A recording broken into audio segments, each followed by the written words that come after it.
Donkey Kong in Smash Bros. Has always been the go-to meme character to enrage your opponents since the very beginning. All his moves have pretty good range, his grabs are some of the funniest in the series, and his taunts have always been top tier. Luckily for us though, he's also really fun to fight against as well, since he's just a really big character you can just combo for free. But the main question here is, why does Donkey Kong fight in Smash Bros. Throughout the series in the first place? Well, stick around and I'll explain why this lovable ape has started fighting everybody else back in Smash 64 and continued to do so to this very day. This game's winner is Donkey Kong. But before we continue, we must deal with the very big question in regards to Donkey Kong in Smash 64. Is Donkey Kong in Smash 64 the DK from the arcade cabinets, or the Donkey Kong from the Donkey Kong Country series? Because these two Kongs are very different, it would have very different reasons to begin fighting in the first place. To answer this question, let's quickly take a look at all the previous Donkey Kong games / appearances that happened before Smash 64, so that we know the differences between these two Kongs. The first few Donkey Kong games are the arcade cabinets that came out all the years back, which includes Donkey Kong, Donkey Kong Jr., and Donkey Kong 3. Plus there is a niche math game called Donkey Kong Jr. Math that also came out that featured our main man Donkey Kong. His next big appearances are in the Donkey Kong Country games, 1, 2, and 3, and I'm also going to count Donkey Kong Land for the Game Boy as its own little thing, mainly just because there's a little bit of story where Cranky Kong is telling Donkey Kong that the only reason his country games were a success was because of the technology of the Super Nintendo, and that if he went on the same adventure again but on worse hardware, it wouldn't do as well. It's a fun little backstory they put into the game. But they didn't do anything like that for Donkey Kong Country 2 and 3 for the Game Boy, so let's skip over those for right now. Now, these are just the mainline Donkey Kong games that happen, but DK has appeared in many other places for Nintendo, such as the Punch-Out Audience, Mario Party 1, and Mario Kart 64. Now as you can see, Donkey Kong seems to be very different from series to series, and that's because the DKs in these games are constantly changing, because the monkeys who are actually playing them are all different as well. And to figure out which one is who, let's quickly talk about the DK family tree. The DK family tree starts with the original Donkey Kong, who later in life becomes known as Cranky Kong, who has a spouse named Wrinkly Kong. P.S. I know there are even older Kongs that predate Cranky, but right now they are irrelevant to this conversation, so let's skip over them. Cranky's son became known as Donkey Kong Jr., and is seen in many other games wearing his iconic white shirt. However, even though we don't really know who Donkey Kong Jr.'s spouse is, we do know that he eventually fathers the current Donkey Kong, aka Donkey Kong III, and he is identified by his classic red tie. We also know that Donkey Kong III is also the uncle of Diddy Kong, meaning that Donkey Kong III has a brother somewhere, but we'll go into further detail about that during Diddy Kong's video. Now, with that out of the way, let's look at DK in Smash 64, see which of these Kongs is fighting Mario. Appearance alone, we see that this Donkey Kong does indeed have a tie, which means that gives him 1 point for him being Donkey Kong III. Okay! Another really important similarity is his down B attack, known as the hand slap. This move has appeared in a Donkey Kong game before. It has appeared in the Donkey Kong Country series, so that he can differentiate himself from Diddy's moveset in that game. We also see the Congo Jungle. Yes, even though it's misspelled between the two with the C instead of a K, but Smash has always changed the spelling of the Congo Jungle, so let's let it slide. We see that the Congo Jungle is referenced in Smash Brothers, and that came from Donkey Kong Country as well. Okay!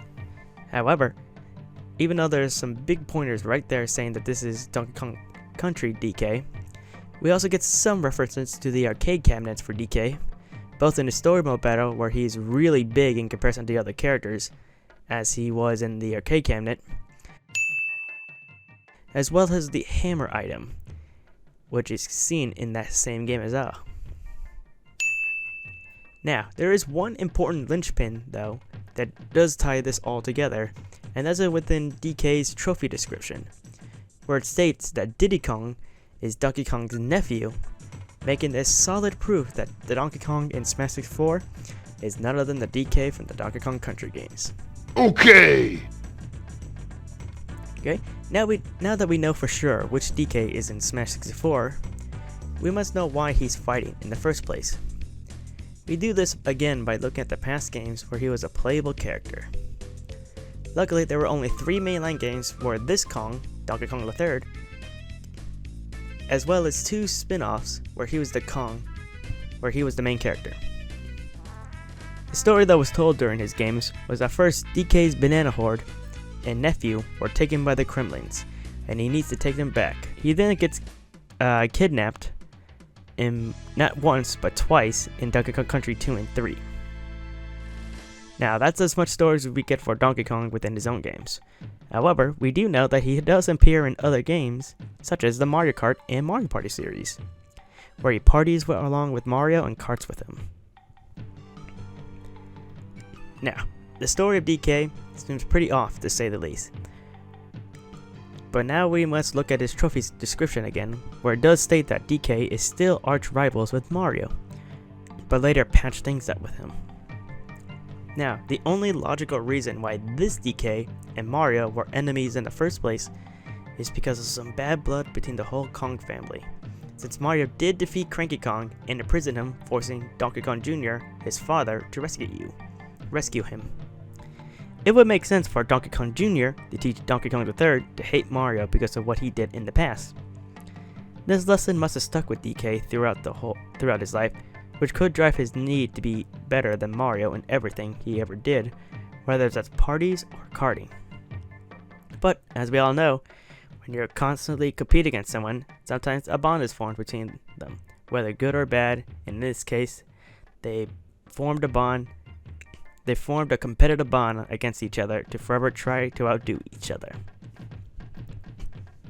This is where I suspect Donkey Kong and Mario made peace, thus leading them to the parties and eventuality of Smash 64, where Donkey Kong was just there to try to outdo Mario to prove he is the best, but later gets foiled by him, then proceeds to try to outdo him, or at least tie with him.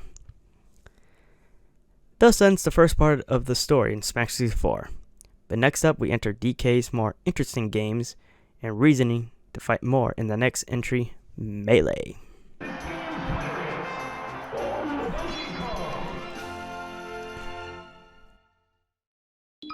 Now let's look at DK in Melee, as well as his new adventures he went on. His moveset remained pretty much the same, with the addition of a headbutt move to bury enemies. Editor's note, he also replaced his up air attack to a headbutt move, replacing the old overhead hand slap. The new stages he offers are Jungle Japes and Congo Jungle, spelled with a K now. The only new game in the series for Donkey Kong is Donkey Kong 64, where we see more of DK's new house, as well as Cranky's new place, since in Donkey Kong Country 2, it was completely destroyed by Captain K. Rool. The other games he appeared in at this point was Mario Party 2 and 3, Super Circuit, Golf, and Tennis, where he plays tennis with his dad. Really weird when you think about it like that. Unfortunately, since DK didn't go on that many adventures, the story of him before Melee isn't that long. After Smash 64, he went to hang out with his new crew and was very happy. It wasn't until King K. Rool showed up and stole all his Banana Horde, as well as his crew, that DK started to have another major adventure again, which resulted in him rescuing all his crewmates and taking down K. Rool's laser. After all that was settled, he went back to go party again with his new rival/friend Mario, but this time Bowser interrupts their fun, and since DK believes he's more powerful than Bowser, he pursues after him to end Bowser's game in the most important entry, Mario Party 2. He then enters a tennis tournament with his father, which again gets attacked by Bowser. Alright, and after that, he parties again to face on another mountain. Now, with these past games out of the way, let's look and see what DK does in Melee's intro, as well as his event matches and trophies to figure out what his motivations are in Melee. In Melee's intro, we can see that DK is rushing out of the jungle, eager to fight someone. We see him taunting in Congo Jungle stage, and taking a purplish-bluish energy blast. Curious. So it seems like DK was eager to fight, taunted every challenger, and bit off more than he can chew with a very powerful challenger appeared and faced him. And this new challenger that he faced is none other than Mewtwo. We could definitely see this with Mewtwo's Shadow Ball, the intro, matching the same kind of energy as it is in game. So we know that in DK was rushing to fight everybody he can in Melee. He believed he was stronger and challenged everybody he can, but then Mewtwo showed up and put him back down into his place. But after defeating Mewtwo and recruiting him, Donkey Kong does have another goal in mind, and is to prove that he is stronger than Bowser. Because as we can see back in Mario Party 2, in his little description, he does believe that he is stronger than Bowser. It would make sense that he would challenge him to prove that he is stronger. In order to do this though, he decided to use mushrooms to grow in size to defeat everybody by brute force. However, he soon learns from his rival Bowser that just being big and strong doesn't matter all that much, since all that happens is that you become a bigger target, and being a bigger target in Melee can result in some very, very dangerous combos and death real fast. After his defeat, DK decides to fight everybody back in his normal size. He decided to pursue Bowser and found out that he's also used DK's idea of increasing your size to fight everybody with just brute strength. This of course enraged DK, making the battle one for the ages, with DK's victory assured. However, what he didn't expect was that Bowser would return as Giga Bowser, pretty much making him so big that not even DK could carry him anymore. This of course drove DK into a corner, but remember that being bigger means that he's just a bigger target, making DK's combos, making other DK combos and other strats a lot better since he's so much of a bigger target now. Once the battle was over, he knew that he was the best, and returned home and waited for the next call of either next call for whether it's a party or an adventure that would happen. Thus ends the story of DK in Melee. But little did he know that a whole new chapter in his life was about to start. The winner is Donkey Kong. Now the story of DK before Brawl was where DK went on his major identity crisis. Because at this point in the real world, we know that the whole situation with Rare and Nintendo had really shown its ugly side at this point, since DK has not gotten a new or has not continued on his series, whether it's an arcade cabinet and or his country games. Meaning his whole identity was completely wiped and reworked at this point. And oh boy, did they come up with some nonsense for this. Now, DK's story in Brawl was a weird one, since he found a whole new lifestyle and a way of adventuring in the form of his famous bongos. The reason this is weird is because at this point, Donkey Kong has never shown to be interested in practicing, nor interested in being famous, but decides to play the bongos to accomplish both of these goals. He also gets hit by consumerism really hard when watching a commercial for a new Mario toy and rushes to the store only to get disappointed and enraged to the point that he decides to steal all the toys he can find, but then gets defeated by Mario, bursts into tears because of it, until he gets the toy that he wants. Man, DK really went on a downhill spiral, huh? A few other uninteresting games later, we end up with DK's image so bad that the Kongs of the other jungles, that the Kongs of the other kingdoms believe he's now unfit to call himself the king of the jungle anymore, and all decided it was time to strip DK of his title, and that they could be the one to rise up. This is where DK needed to prove that he is in fact still king of the jungle, and he needed to face every other Kong in many other kingdoms and destroy them in a battle to prove that DK is still the king.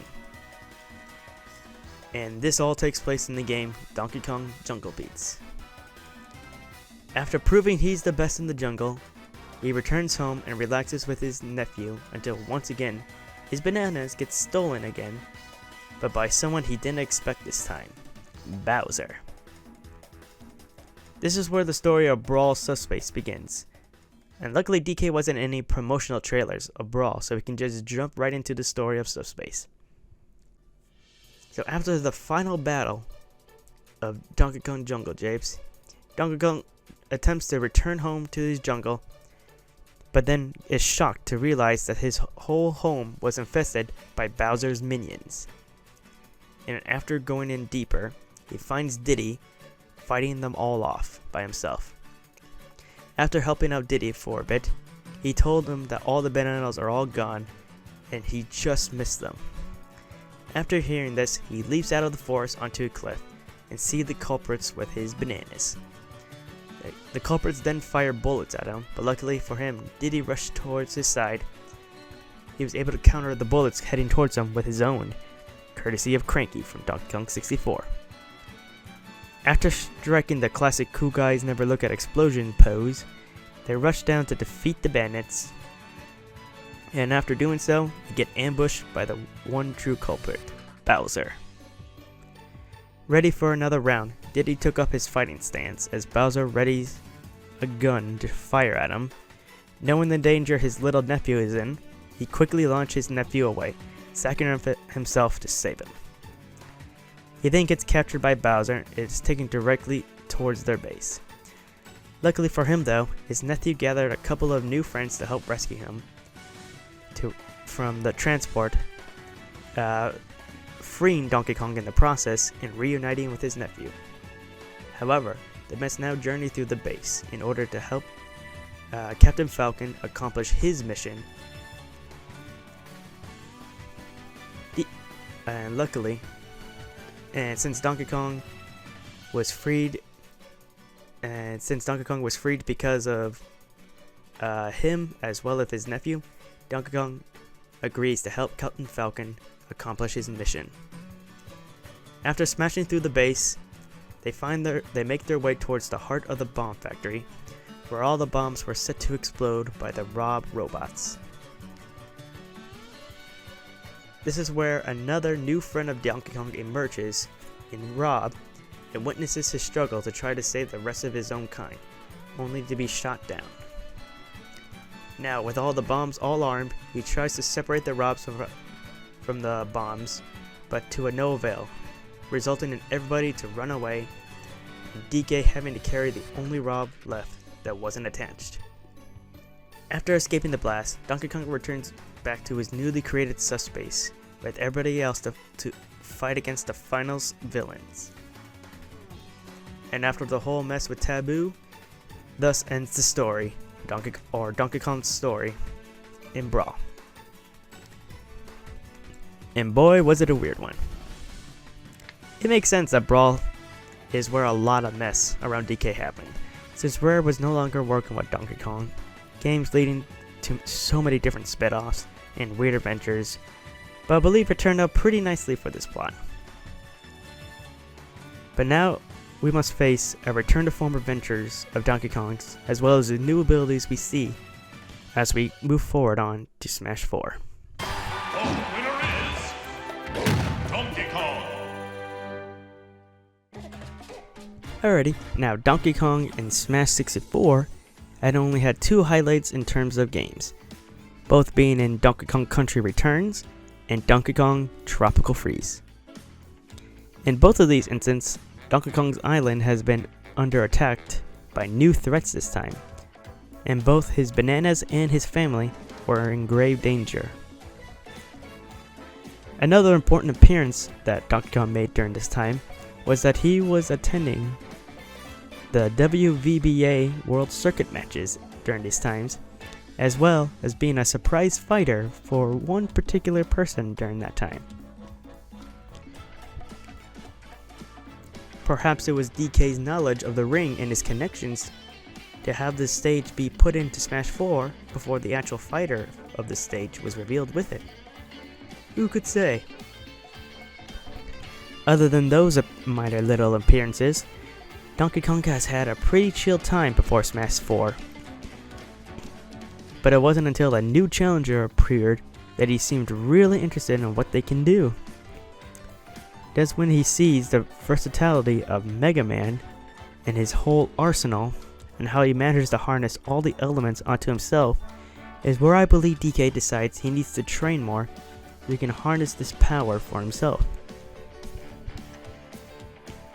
This is where I believe Donkey Kong's new custom moves in Smash 4 come from, since nearly all of them harness a different element and use in many new and unique ways, such as his hands being able to slap around fire, create giant whirlwinds, harness electricity, and in some instances become an unstoppable force.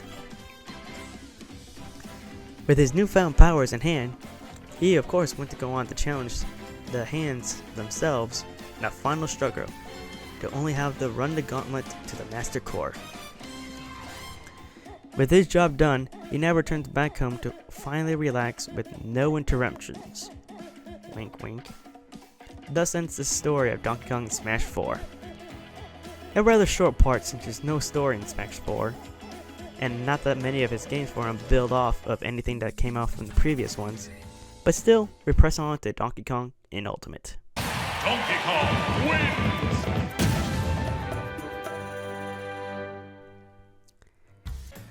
Now, when I say Donkey Kong relaxed, he really relaxed, since the only new game that came out for DK was a DIY game of the Mario and DK series and a port of Tropical Freeze, which added Funky, meaning Donkey Kong himself hasn't done a new adventure at all up to this point.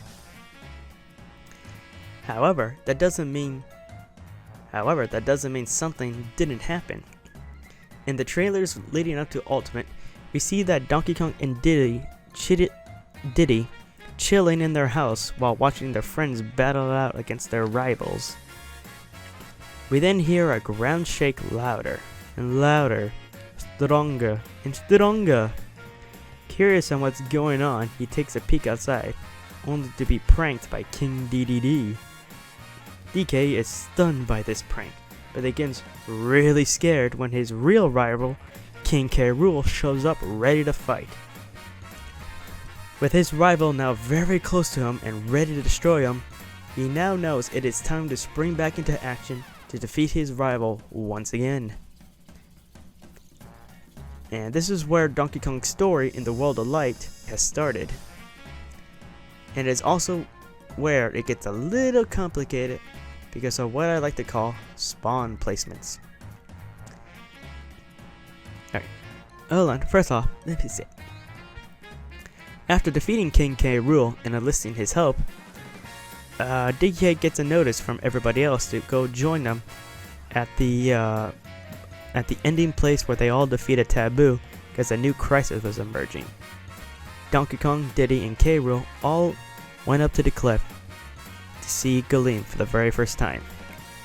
Now this is where the main story of the World of Light takes place. And this is where one major red flag happens because I like what I like to call the spawn placements. Now you see, the next trailer that features Donkey Kong is of course the Banjo trailer. But trying to incorporate the Banjo trailer to something that happened during the World of Life is a tricky needle to thread. Mainly because of where you can find Donkey Kong, Diddy, and King K. Rool. Because at this point in the World of Light, Donkey Kong and Diddy Kong's spawn placements don't serve a problem. They all happen right before the very first Galeem fight, and all that could be worked out pretty nicely. However, King K. Rool's spawn placement is a different story, since he is found in the World of Dark, meaning for that when Donkey Kong meets Banjo, it has to be during the part way into the World of Dark campaign. Otherwise, we wouldn't have Donkey Kong, Diddy, and King K. Rool all relaxing at Donkey Kong's place before Banjo shows up, and that's where we see also a Galeem getting killed for the first time by Sephiroth. But there is an easy way to pronounce it. That after rescuing King K. Rool from the ship, and after defeating that whole area's boss, we can definitely assume, or we could just say that Donkey Kong, Diddy, and K. Rool all decided to just take a break and head back to their Donkey Kong's house just to rest up for a bit, since we see King K. Rool is just out cold. But when they return back home, they hear a strange sound outside their house, and after a little bit of trolling by Duck Hunt, an old friend comes by and greets them. And excited to see them, they all follow Banjo to the final battle. Now this is where the story of DK unfortunately ends as Smash Brothers, since DK doesn't appear in any major way.